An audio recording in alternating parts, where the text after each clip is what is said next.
Dear friends, आज जो हम कवर करने वाले हैं जेल विभाग या वन संरक्षक का जो पेपर है हमारा 27 जुलाई 2017 का थर्ड शिफ्ट का, इसे कवर करने वाले हैं। इससे पहले हम पूरे के पूरे पेपर्स को कवर कर चुके हैं लगातार। अब हमारे 3 पेपर और रह गए हैं, इसके बाद उनको भी हम कंप्लीट कर लेंगे। आपको बहुत अच्छे से इस वीडियो को देखना है। एनालिसिस करने के बाद आपको ये बताना है इन 20 क्वेश्चनों में सबसे अच्छा आपको क्वेश्चन कौन सा लगा, तो कमेंट बॉक्स में ज़रूर कमेंट करें। आइए शुरू करते हैं।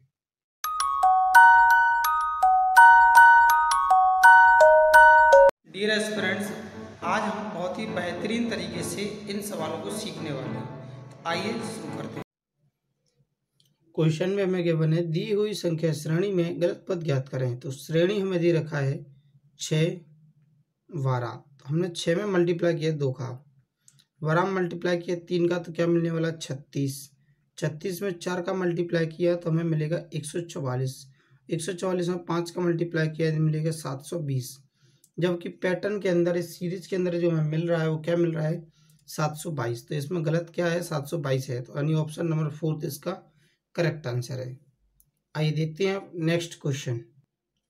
क्वेश्चन में गिवन है राम एक काम को 20 दिनों में पूरा कर सकता है और राम और श्याम एक साथ मिलकर उसी काम को 15 दिनों में पूरा कर सकते हैं।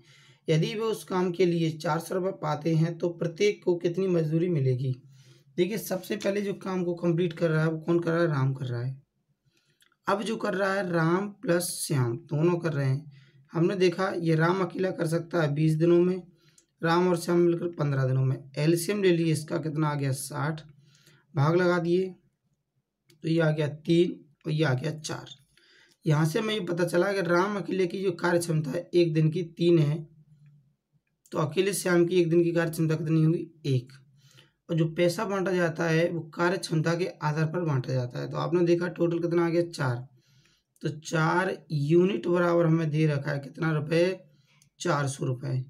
1 यूनिट का जो वैल्यू निकल कर आएगा, यानी 4 का भाग लगा दिए हम, तो 1 यूनिट बराबर निकल कर आया हमारा कितना 100 रुपये।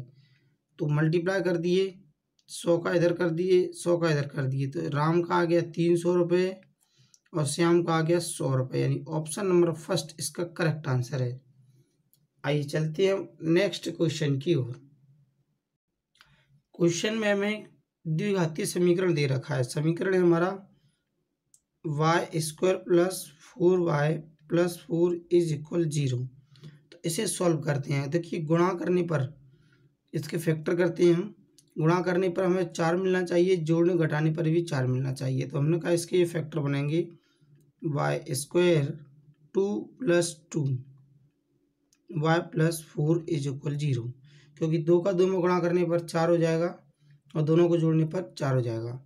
अब इस y का अंदर मल्टीप्लाई कर देते हैं, तो y² + 2y + 2y + 4 is equal 0। इन्हें इन दोनों को कॉमन निकाल देते हैं। इसमें से हमने क्या किया, ये ब्रैकेट एक लगा दिया, एक ब्रैकेट ये लगा दिया, कॉमन निकाला, y कॉमन आ रहा है तो यहाँ बचेगा y + 2, इधर से हमारा 2 कॉमन आ रहा है तो ये बचेगा y + 2 इज इक्वल 0। यानी हमारे पास दोनों की दोनों वही ब्रैकेट बच चुके हैं, y + 2 और y + 2 इज इक्वल 0। जब y का वैल्यू निकालेंगे तो ये भी क्या देगा -2 देगा। क्यों देगा, क्योंकि देखें y + 2 इज इक्वल 0 है, तो y का वैल्यू निकाला कितना आ गया -2, तो इसका भी -2 है, इसका भी -2, तो आंसर आएगा ऑप्शन नंबर 2 -2 और -2। आइए चलते हैं नेक्स्ट क्वेश्चन की ओर।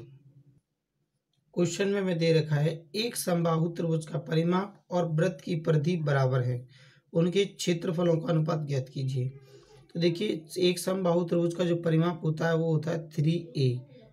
3 भुजा जो है बराबर होती हैं किसके, वृत्त की परिधि। वृत्त की परिधि होती है हमारी 2πr।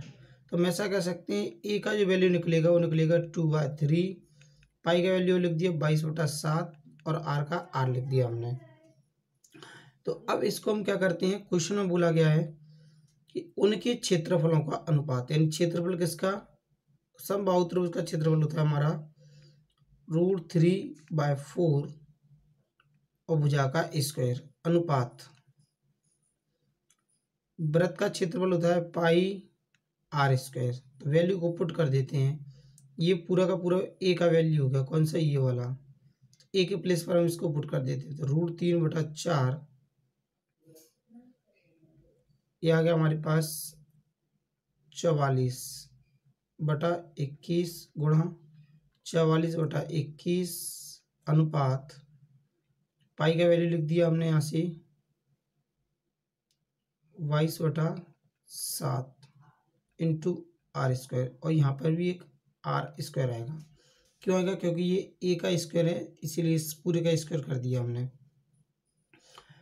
तो ये वाला वैल्यू इससे कैंसिल हो गया, 7 से कैंसिल हमने इसको किया, 3 बार कैंसिल हो गया। ये 22 से कैंसिल किया, ये 2 बार कैंसिल हो गया।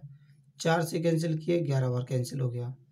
तो हमारे पास ओवरऑल इधर बचा क्या है, इसको हम इधर लिख लेते हैं। देखिए अनुपात इधर कुछ भी नहीं बचा, 1 बचा है, लेकिन इसका और इसका मल्टीप्लाई किया जा सकता है। इन दोनों का मल्टीप्लाई हमने कर दिया, तो क्या आ गया 63। इधर बचा हमारे पास 22√3। अब ऐसा कोई ऑप्शन में हमें नज़र नहीं आ रहा, इसलिए क्या करते हैं हम इस √3 का मल्टीप्लाई या डिवाइड कर देते हैं दोनों के अंदर। तो √3 का जैसे हमने डिवाइड किया, तो ये बचेगा क्या हमारे पास 22/63 को हमने क्या लिखा, देखिए 21 गुणा √3 इंटू √3, और हम डिवाइड कर रहे हैं कैसे, √3 से। √3 कैंसिल हो गया, तो यह आ गया हमारा 22/21/√3। और यही हमारा क्वेश्चन में आंसर है, जो कि ऑप्शन नंबर हमें गिवन है किसमें, 4th में, 22/21/√3। देखिए जिन स्टूडेंटों को क्लियर नहीं है, एक बार मैं फिर से इस पूरे क्वेश्चन को रिवाइज करवा देता हूँ, जिससे हर एक डाउट क्लियर हो जाए। सबसे पहले हमें बोला गया कि इस त्रिभुज का परिमाप, यानी समबाहु त्रिभुज का परिमाप होता है 3a, और वृत्त की परिधि होती है 2πr। इक्वल कर दिया, तो a का वैल्यू निकाला, तो ये 3 का चला गया नीचे, ये 2 पहले से लिखा है, पाई का मान पुट कर दिया 22/7, आर का मान आर आ गया। अब बोला गया हमें अनुपात निकालना उनके क्षेत्रफलों का। तो समबाहु त्रिभुज का क्षेत्रफल होता है √3/4 और भुजा का स्क्वायर, अनुपात पाई आर स्क्वायर किसका होता है, हमारे वृत्त के क्षेत्रफल का।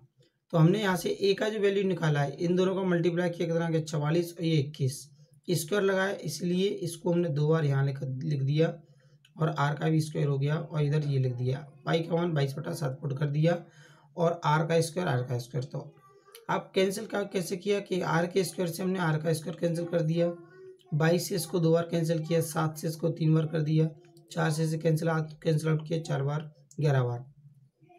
जब इन दोनों का मल्टीप्लाई किया गया, तो कितना आ गया 63 को हमने यहाँ भेज दिया। इधर हमारा पूरा 1 बचा हुआ है, कुछ भी नहीं बचा हुआ है, तो ये 63 आ गया। इधर बचा हमारे पास 22/√3। अब इस √3 को अगर मुझे हटाना है, तो क्या कर सकते हैं हम, देखिए ये 63 जो लिखा हुआ है, क्योंकि हम सब जानते हैं √3 इंटू √3 इज इक्वल टू क्या होता है, 3 होता है। इस बात को हमने कहाँ यहाँ लिख दिया, ये लिखा हुआ है। जब लिख दिया, तो √3 से हमने क्या किया, पूरे के अंदर डिवाइड कर दिया, इधर भी। तो √3 से किया, तो ये √3 हट गया, इधर किया तो हमारा √3 से √3 हट गया, हमारे पास बचा 21/√3, जो कि ऑप्शन का आंसर है। आइए तो चलते हैं नेक्स्ट क्वेश्चन की ओर।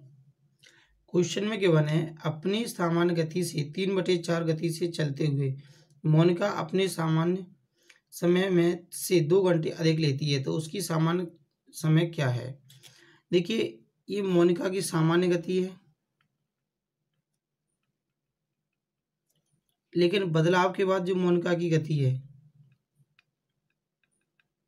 वो ये है। तो सामान्य गति अगर 1 होती, तो बदलाव के बाद कितनी है उसकी, 3/4। तो हम सबसे पहले से प्रॉपर अनुपात में लिखते हैं, तो आ गया 4:3। यानी स्पीड का जो रेशियो निकल कर आया वह क्या है कि पहले अगर 4 की गति से चलती, तो अब कितनी गति से चल रही है, 3 की से। और हम अच्छे से जानते हैं कि जो चाल का अनुपात दे रखा है, अगर इसे हम पलट दें, तो किसका अनुपात निकलेगा, टाइम का। तो वो आएगा क्या, 3:4। इन दोनों का जो डिफरेंस है वो कितने का है, हमारा 1 यूनिट का। और क्वेश्चन में दे रखा है कितने का, 2 घंटे का। तो 1 घंटे का वैल्यू कितना दे रखा है हमें, 2 यूनिट। सॉरी 1 यूनिट का वैल्यू कितना, 2 घंटे। क्वेश्चन में पूछा गया तो उसका सामान्य समय क्या था। देखिए सामान्य गति दे रखी है 1, सामान्य समय की जब बात की है तो मल्टीप्लाई हम यहाँ करेंगे। अगर पूछा जाता कि बदलाव के बाद कितना समय लगता है या अभी कितना समय लगता है तो मल्टीप्लाई इधर करते। सामान्य पूछा है तो सामान्य समय बताने के लिए 2 का मल्टीप्लाई इधर कर दिए तो आंसर आ गया 6 घंटे, क्योंकि 2 का 3 गुना कितना आता है 6। तो आंसर आपका सही है ऑप्शन नंबर बी। आइए चलते हैं नेक्स्ट क्वेश्चन की ओर। क्वेश्चन में गिवन है एक छात्र को एक संख्या में 16 जोड़ने तथा 10 घटाने को कहा, लेकिन गलती से उसने 16 घटा दिया। तो मान लीजिए संख्या क्या है x है और गलती से 16 घटा दिया और जोड़ कितना दिया 10, तब इस प्रकार उसका उत्तर कितना प्राप्त होता है 14। इसे सॉल्व कर लेते हैं तो ये बचेगा x - 6 = 14 या x = 20। x का मान कितना आ गया 20। अगर वास्तव में क्या करता वो x में 16 को जोड़ता और 10 को घटाता तो हमें क्या उत्तर प्राप्त होता है ये हमें पता करना है। तो x का मान हमारा कितना है 20 है, तो 20 प्लस इन दोनों को सॉल्व किया कितना आ गया 6, सॉल्व करने पर कितना मिला 26, यानी इसका करेक्ट आंसर है ऑप्शन नंबर बी 26। आइए चलते हैं नेक्स्ट क्वेश्चन की ओर। क्वेश्चन में हमें गिवन है ए बी और सी की वर्तमान आयु का योग 90 वर्ष है। तो हम देख लेते हैं ए वी और सी, इनकी अगर वर्तमान में आयु जोड़ दी जाए तो कितनी है 90 वर्ष। कब है ये वर्तमान में। अगर हम जाते हैं 6 वर्ष पहले, कितना वर्ष पहले 6 वर्ष पहले, देखिए 6 वर्ष पहले अगर जाएंगे तो 6 वर्ष इसकी एज में से कम होगा, 6 इसमें से कम होगा और 6 इसमें से, क्योंकि समय जो माइनस किया जाएगा तीनों व्यक्तियों को 6-6 वर्ष कम किया जाएगा। तो हम ऐसा कह सकते हैं कि 18 वर्ष कम कर दें इसमें से तो कितना बचेगा हमारे पास 72 वर्ष। और तब हमें अनुपात दे रखे हैं क्या 1:2:3, यानी ओवरऑल हम ये कह सकते हैं कि 6 यूनिट का वैल्यू कितने का 6 यूनिट बराबर दे रखा है हमें कितना 72। तो 1 यूनिट का जो वैल्यू निकल कर आएगा कितना आ जाएगा 12 आ जाएगा। किसका 1 यूनिट का वैल्यू 12 आ जाएगा। अब क्या पूछा गया सी की वर्तमान आयु, तो हम सी की उस समय की आयु निकाल लेते हैं। 12 का 3 गुना कितना आ गया हमारा 36, 12 का हमने 3 गुना कर दिया। उस समय यह व्यक्ति 36 का रहा होगा और 36 में अगर हम 6 वर्ष जोड़ दें तो वर्तमान में कितने का हो जाएगा सी 42 वर्ष का। ये 36 जो आयु निकली है आज से 6 वर्ष पहले की निकली है। तो तब 1 यूनिट का मान कितना आया था 12। तो 12 का हमने देखा सी नाम के व्यक्ति का 3 यूनिट मान था, तो 12 थी 36, 36 में हमने 6 जोड़ दिया तो वर्तमान में 42 वर्ष का है, जो कि ऑप्शन नंबर सेकंड में हमें गिवन है और यही इस क्वेश्चन का करेक्ट आंसर है। आइए चलते हैं नेक्स्ट क्वेश्चन की ओर। क्वेश्चन में हमें गिवन है कि दो संख्याओं का योग, मान लीजिए दो संख्या हमारे पास है x और y, उनके अंतर का 3 गुना। अगर इनके अंतर का हम लें 3 गुना तो ये कैसा होगा बराबर होगा। तो उन संख्याओं का अनुपात ज्ञात कीजिए। तो अंदर मल्टीप्लाई कर दिया हमने तो x + y बराबर 3x और -y, तो y को हम इधर भेज देते हैं तो ये हो गया हमारे पास कितना, ये माइनस का y था ये प्लस का हो गया तो 2y और x को हमने इधर भेज दिया तो ये हमारा जो होगा एक सेकंड y यहाँ 3 हो जाएगा तो ये हमारा कितना 4y हो जाएगा, कितना 4y, क्योंकि इस 3 का हमने इधर मल्टीप्लाई किया 3 का इधर भी होगा तो 3y हो गया तो ये आ गया इधर तो 3y + y 4y बन गया। तो इसको इधर भेज दिया तो ये आएगा 2x। तो हम कह सकते हैं हमें क्या x/y का मान निकालना है या x अनुपात y का, तो x/y लिख दिया। ये 4 को यहीं लिखा छोड़ दिया, 2 को हमने नीचे भेज दिया, यानी क्या किया इस y को हम इसके नीचे ले जा चुके हैं और ये अपनी जगह पर है। इन दोनों को हमने काट दिया तो हमारा नया जो अनुपात निकल कर आया x/y का 2:1 निकल कर आया। तो आंसर क्या आ गया 2:1।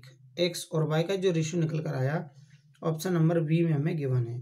देखिए हर एक क्वेश्चन आपको समझ आने वाला है। अगर कोई भी क्वेश्चन समझ नहीं आता है तो आप उसे रिवाइज करके देखें, लेकिन पूरे के पूरे क्वेश्चनों को देखते जाएं, क्योंकि प्रीवियस पेपर के लिए इन क्वेश्चनों को करना बहुत ज़रूरी है अपनी तैयारी के लिए आपको। आइए चलते हैं नेक्स्ट क्वेश्चन की ओर। क्वेश्चन में हमें दे रखा है 1 divide bracket 1 plus 1 plus 1 plus 1। तो क्वेश्चन में गिवन था हमें 1 डिवाइड बड़ा वाला ब्रैकेट है, फिर 1 प्लस 1 प्लस मझला ब्रैकेट प्लस 1 प्लस 1 प्लस छोटा ब्रैकेट 1 प्लस 1 प्लस प्लस 2।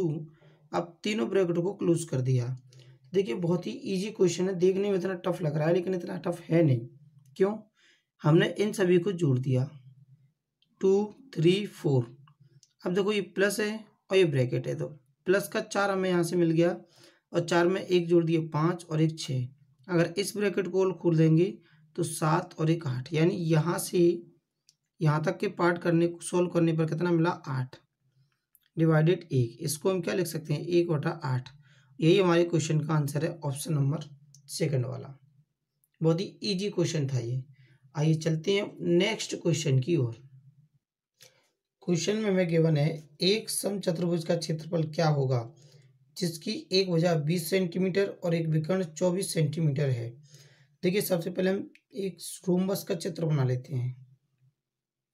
तो ये हमारा रोम्बस बन चुका है। अगर यहाँ से यहाँ तक हमारा विकर्ण कितना है 24, दूसरा विकर्ण हमने ये डाल दिया। देखिए पूरा का पूरा भुजा दे रखी है हमें कितना 20 सेंटीमीटर, विकर्ण दे रखा है 24। अगर पूरा विकर्ण 24 है तो ये आधा कितना होगा 12।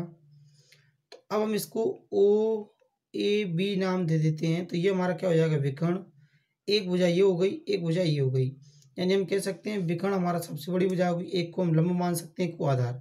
तो हम इसमें पाइथागोरस प्रमेय लगा देते हैं। क्या? कर्ण का स्क्वायर यानी 400, कर्ण का स्क्वायर 20 का स्क्वायर 400 प्लस आधार, इसको अगर आधार मान लिया तो आ गया 144 प्लस लंब का स्क्वायर, और लंब कितना है कुछ नहीं है तो x मान लिया तो x का स्क्वायर। इसको हम इधर भेज देते हैं, माइनस कर देते हैं इसमें से। तो ये बचने वाला है हमारा 256 एक्स स्क्वायर। तो x का वैल्यू कितना आ गया 16। तो हम ये कह सकते हैं कि यहाँ से यहाँ तक का वैल्यू कितना आ गया 16। और हम सब जानते हैं कि अगर हमें एक रोम्बस का क्षेत्रफल निकालना है तो उसके लिए फॉर्मूला यूज करते हैं हम 1/2 d1 इंटू d2।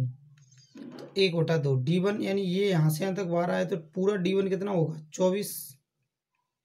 अगर यहाँ से यहाँ तक ये 16 है तो पूरा कितना होगा 32। तो हमारा जो आंसर निकलने वाला है इन सबको सॉल्व करने पर निकलने वाला है। तो हमने इसको इससे काट दिया 12, तो 12 का गुणा 32 में कर दिए। जैसे गुणा करते हैं तो ये आएगा 284 और सेंटीमीटर में है तो आंसर आएगा सेंटीमीटर स्क्वायर। तो इसका करेक्ट आंसर हमारा कितना, ऑप्शन नंबर 284 ना होते हुए 384 होगा मल्टीप्लाई, ऑप्शन नंबर फर्स्ट वाला। देखिए अगर आपको ये लग रहा होगा ये वाला वैल्यू छोटा कैसे हो गया, तो ये हमने एक माना है, हम इसको यहाँ माने हैं, हम इसको इधर भी मान सकते थे। तो ये हम जब एग्जैक्ट करेंगे क्वेश्चन तब हमारा वैल्यू फाइंड बिल्कुल करेक्टली निकलता है। तो हम इस वाले विकर्ण को क्या मान सकते थे 24, तो ये हो जाता हमारा 12 और ये हो जाता हमारा 16। तो आंसर सही है हमारा फर्स्ट वाला। आइए चलते हैं नेक्स्ट क्वेश्चन की ओर। क्वेश्चन में गिवन है कि खाद्य तेल का दाम 25% बढ़ गया है, तो इस मद पर व्यय न बढ़ाने के लिए परिवार को खाद्य तेल में कितनी खपत प्रतिशत की कमी करनी होगी।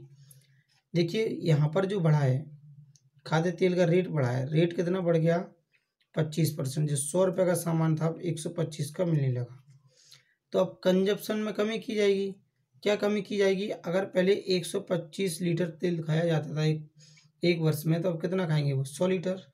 तभी तो इसमें कोई बदलाव नहीं होने वाला, क्योंकि आप देखेंगे इसका मल्टीप्लाई करेंगे तो ये इक्वल आने चाहिए। देखो इक्वल ये भी आ रहा है, इक्वल ये भी आ रहा है। तब हम ये समझ पाए कि हम पहले अगर इतना खाते थे तेल को तो आप खपत कितनी कर दी 100, तो आपने कहा कितना बचा लिया 25, कितने पर 125 पर गुणा कर दिए 100 से। इसको कैंसिल आउट किया 25 से, तो ये 5 बार 5 से इसमें डिवाइड कर दिया तो आंसर आ गया 20%। 20% की क्या करनी पड़ेगी, कमी करनी पड़ेगी। ऑप्शन नंबर फर्स्ट इसका करेक्ट आंसर है। आइए चलते हैं नेक्स्ट क्वेश्चन की ओर।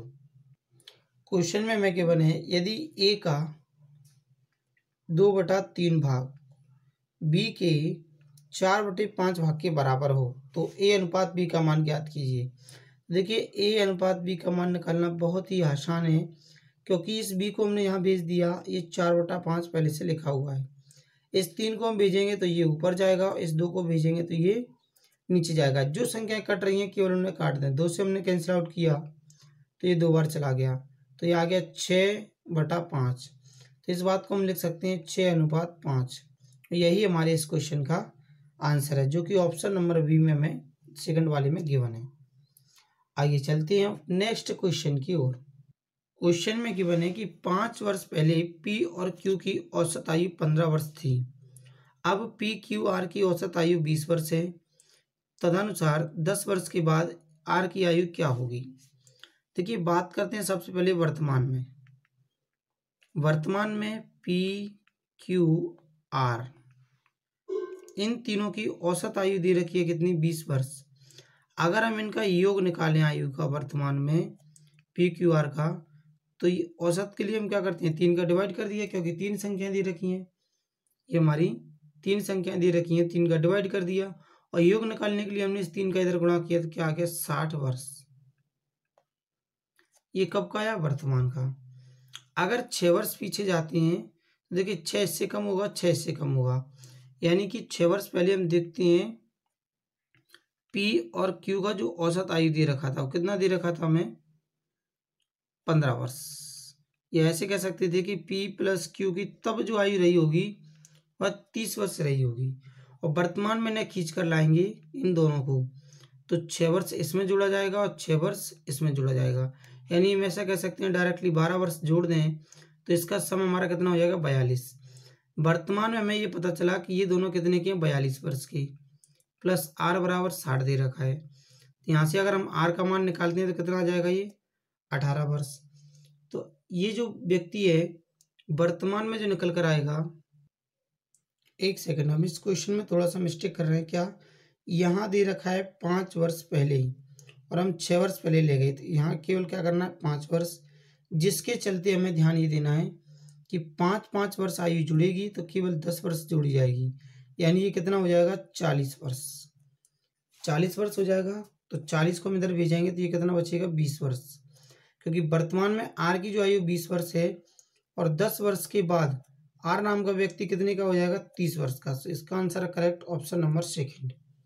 मैं इस पूरे के पूरे क्वेश्चन को एक बार फिर से रिवाइज करवा देता हूँ।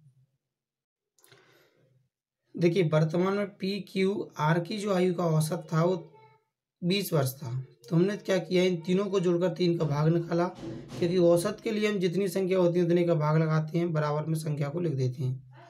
तो इसका इसमें गुणा कर दिए, कितना आ गया, वर्तमान में इनकी आयु का योग P plus Q plus R की आयु का योग 60 वर्ष। अब 5 वर्ष पहले पी और क्यू की औसत आयु 15 वर्ष दे रखी है, तो हमने इन दोनों का औसत निकाला, 2 से डिवाइड कर दिया, 2 का गुणा कर दिया, तो उस समय पी और क्यू की आयु का योग कितना रहा होगा, 30 वर्ष। 5 वर्ष पहले की बात चल रही थी, इसमें 5 वर्ष जुड़ेगा, इसमें जुड़ेगा, ओवरऑल 10 वर्ष जोड़ा जाएगा, तो वर्तमान में पी प्लस क्यू जो है 40 वर्ष के होंगे। अगर पी प्लस क्यू का मान हमें 40 वर्ष मिल चुका है तो हमने यहाँ पर पुट कर दिए 40 प्लस आर बराबर 60, तब हमारे जो आर का जो मान निकल कर आएगा वर्तमान में 20 वर्ष निकल कर आएगा, और आर की आयु आज से 10 वर्ष बाद बतानी है। कब बतानी है, 10 वर्ष बाद। 10 हमने जोड़ दिया तो आंसर आ गया 30 वर्ष, जो कि ऑप्शन नंबर सेकंड पर गिवन है। आइए चलते हैं नेक्स्ट क्वेश्चन की ओर।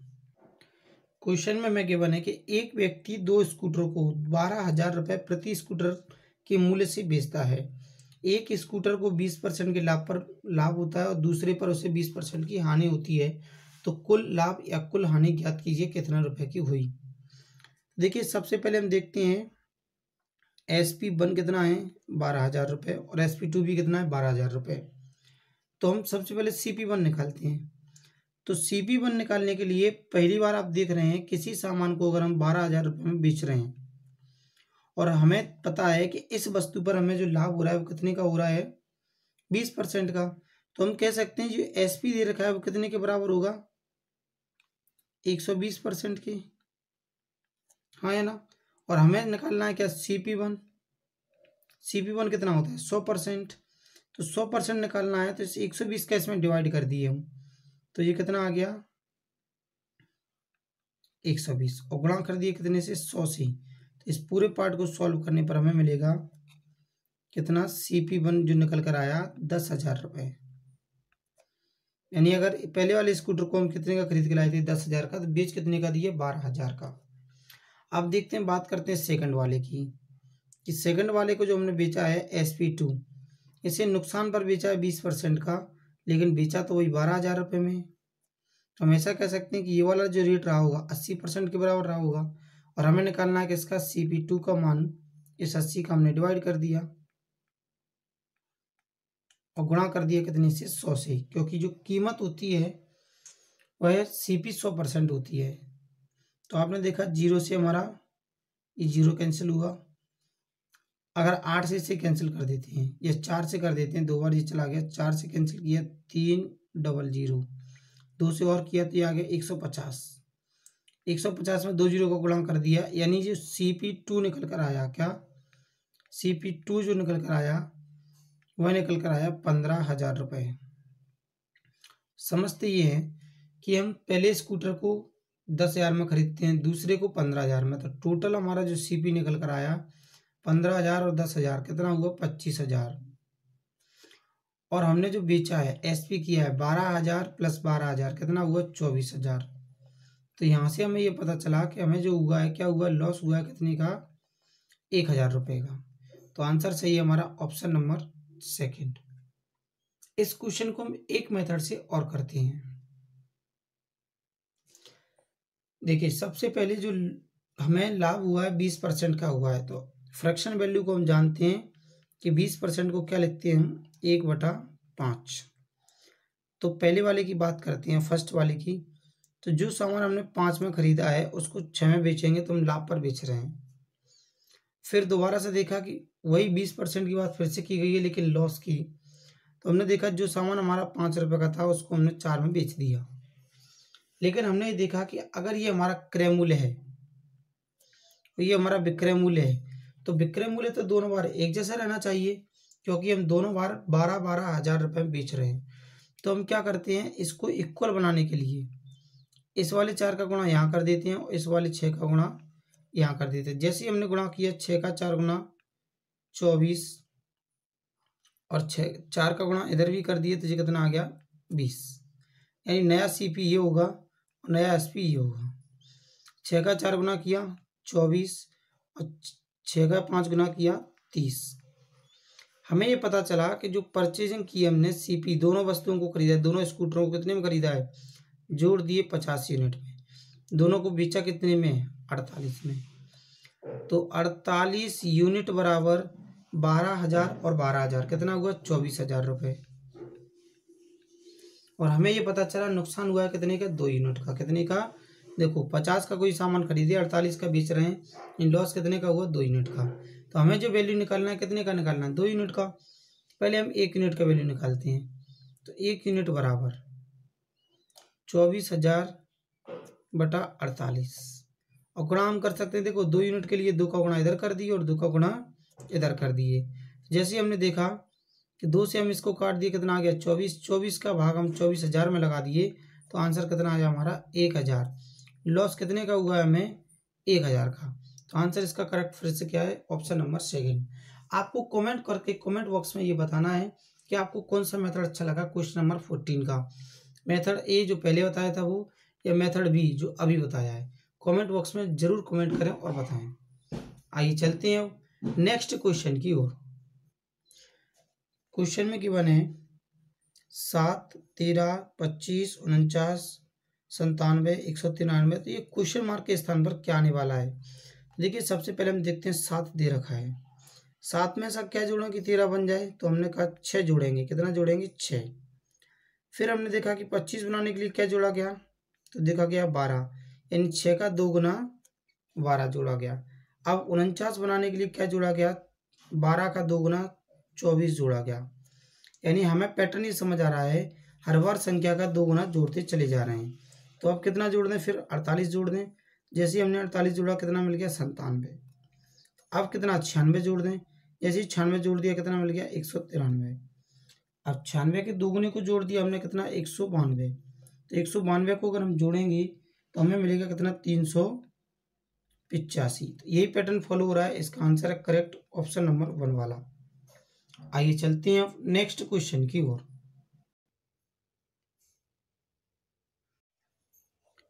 यदि किसी धन पर 3% वार्षिक ब्याज की दर से 6 महीने का साधारण ब्याज 72 रुपये है तो वह धनराशि ज्ञात करनी है, कितनी होगी रुपयों में। तो देखिए हम कह सकते हैं कि अगर 3% साधारण ब्याज है और 6 महीने में ब्याज 72 रुपये मिला है तो पूरे वर्ष में ब्याज कितना मिला होगा 3%। लेकिन 72 के प्लेस पे हम 2 का गुणा कर दें तो कितना 144। 2 का गुणा क्यों, क्योंकि 6 महीने में 72,000 रुपये मिला है, जबकि रेट वार्षिक दे रखी है तो हम वार्षिक ब्याज ज्ञात करते हैं कितना आएगा 2 का गुणा कर दिया जाएगा, पूरे वर्ष का निकालेंगे इसे हम। तो यहाँ से हम 1% का वैल्यू निकालते हैं तो 1% बराबर कितना आ गया हमें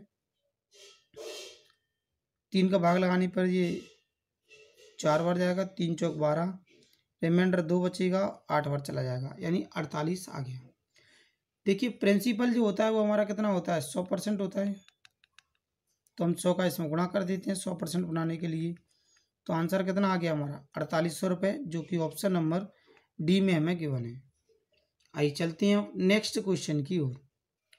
क्वेश्चन में गिवन है ए और बी किसी कार्य को क्रम से 10 दिनों और 25 दिन में कर सकते हैं। यदि ए और बी एक साथ 4 दिनों तक कार्य करते हैं तो कार्य कितने दिनों में 4 दिनों तक एक साथ कार्य करते हैं तो कितना कार्य शेष रहेगा, ये हमें फाइंड करना है। तो सबसे पहले ए नाम का व्यक्ति जो कार्य को करता है 10 दिन में और बी नाम का व्यक्ति करता है 25 दिन में, दोनों का एलसीएम ले लिए 50 आ गया, भाग लगा दिए 5 और भाग लगा दिए 2। अब हमने ये देखा जोड़ करके कि ए और बी की कार्य क्षमता एक दिन में कितना कार्य करती है 7, तो 4 दिन में ये दोनों व्यक्ति अगर कार्य करते तो 28 कार्य कंप्लीट हो जाता। कितना 28, तो 28 में से 50 में से हम 28 घटा देते हैं तो हमारा शेष कार्य निकल कर आ जाएगा कितना है 22 कार्य, और इनकी टोटल जो कार्य है वो कितना है 50। तो हमें ये बताना है कितने कार्य का शेष भाग रह गया है। तो इसको 2 से हम कैंसिल आउट कर देते हैं तो आ गया 11/25। तो इसका करेक्ट आंसर होगा ऑप्शन नंबर सी। आइए चलते हैं नेक्स्ट क्वेश्चन की ओर। निम्नलिखित भिन्नों में से सबसे छोटी भिन्न ज्ञात कीजिए। पहला भिन्न में गिवन है कितना 31/17, दूसरा है 31/29, तीसरा है 24/19 और लास्ट में दे रखा है 42/27। तो देखिए सबसे पहले हर हमारे अलग अलग है, अंश एक जैसा है, तो इन दोनों में हमें ये पता चल गया ये बड़ी है और ये छोटी है। हमें छोटी ज्ञात करना है क्योंकि जब छोटी संख्या से भाग लगाएंगे इसमें तो बड़ा नंबर प्राप्त होगा और बड़ी से भाग लगाएंगे तो छोटा नंबर। तो ये वाला जो हमारा है ऑप्शन गलत हो गया। अब हमारे पास 3 ऑप्शन और बचे, इनमें से हमें चूज करना है कौन सा बड़ा है कौन सा छोटा है। देखिए यहाँ पर नंबर कितना बड़ा है 42 है, यानी इससे काफ़ी बड़ा है, और यहाँ इससे छोटा नंबर है, यानी इससे बड़ा नंबर होता तो समझ में आता। ऊपर का नंबर बढ़ा दिया नीचे का छोटा कर दिया, फिर से बड़ी संख्या देने वाला है तो ये भी गलत। अब इन दोनों से हमें चूज करना है कौन सा बड़ा है कौन सा छोटा है। 19 का गुणा कर दिए, 19 का 1 गुना 19, 19 का 3 गुना 57 और 1 58। यहाँ कर देते हैं हम कितने का 29 का गुणा। 29 का ना करें हम तो 30 का अगर 2 गुना भी कर देते यानी 20 गुना भी कर देते तो कितना मिलता 600। तो ये नंबर बड़ा मिलता और ये छोटा, तो हमें छोटा चूज करना है। तो हमारा आंसर है ऑप्शन नंबर 31/29 दे रखा है सेकंड में, यही हमारा करेक्ट आंसर है। क्योंकि इसका इसमें गुणा करते हैं तो लगभग हम जो कह रहे हैं 600 से ज़्यादा ही मिलेगा, या हम कह सकते हैं अगर मल्टीप्लाई कर देते एग्जैक्ट तो जो हमें मिलने वाला था वो 696 मिलता, जो कि काफ़ी बड़ा था। तो ये नंबर बड़ा हो गया ये छोटा हो गया, तो हमारा आंसर है ऑप्शन नंबर बी। आइए चलते हैं अब लास्ट क्वेश्चन की ओर, जो आज का हमारा अंतिम प्रश्न है। क्वेश्चन में गिवन है 261/28, 192/21, 146/17 और 179/19, और सबसे बड़ी फ्रैक्शन हमें फाइंड करना है। देखिए अगर हमारे पास यहाँ 280 होता और हम 28 से भाग लगाते तो 10 बार जाता, लेकिन इस बार जो जाएगा वो लगभग 9 बार जाएगा, कुछ 9 पॉइंट कुछ जाने वाला है हमारा। यहाँ में ज़रूरत अगर 10 बार भाग लगानी थी तो कितने की ज़रूरत थी, 210 की। तो 210 से काफ़ी अंतर है। इधर भी हम देख रहे हैं काफ़ी अंतर है। अगर इधर भाग लगाना था 10 बार तो हमें 170 चाहिए था, तो ये काफ़ी छोटा नंबर है। लेकिन हम ये लास्ट वाले ऑप्शन को देख रहे हैं ध्यान से, तो एक जोड़ दिया जाए, केवल कितना जोड़ दिया जाए, एक जोड़ दिया जाए तो ये कितना हो जाएगा 190, और 10 से भाग इजीली चला जाएगा। यानी इसका जो आंसर आ रहा होगा वो आ रहा होगा 9.99 करके कुछ आ रहा होगा, या 9.949 ऐसे कुछ आ रहा होगा। तो इससे ये पता चला कि हमारा सबसे बड़ा नंबर क्या है, ऑप्शन नंबर 4 है। Thanks for watching. अगर आपको वीडियो पसंद आया है तो लाइक ज़रूर करें और शेयर करना ना भूलें। तो वीडियो के अंत में ये ज़रूर बताएं कि आपको इन 20 क्वेश्चनों में सबसे अच्छा क्वेश्चन कौन सा लगा। कमेंट बॉक्स में ज़रूर कमेंट करें। तो मिलते हैं नेक्स्ट वीडियो, तब तक के लिए थैंक्स फॉर वॉचिंग।